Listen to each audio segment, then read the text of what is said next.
Peshawari beef, এটা হচ্ছে মশলা ছাড়া যে মাংসটা ফেসবুকে খুব ভাইরাল, সেই জিনিসটা আজকে প্রথম খেতে আসলাম মিরপুরের আবেশে।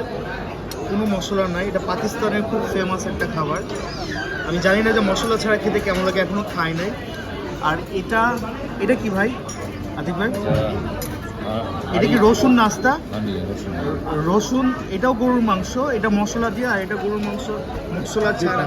বিফ হান্ডি, বিফ হান্ডি, রুমালি রুটি, আর এটা তেল ছাড়া পরোটা। তো মিরপুর আবেশ হোটেলে আসতে পারবেন। প্রচুর ভিড়, প্রচুর ভিড়।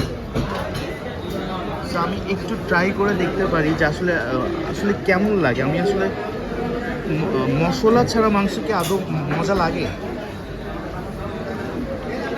আমার কাছে ঘিয়ের ফ্লেভার পাচ্ছি, আমার কাছে মনে হচ্ছে আমি ঘি খাইলাম।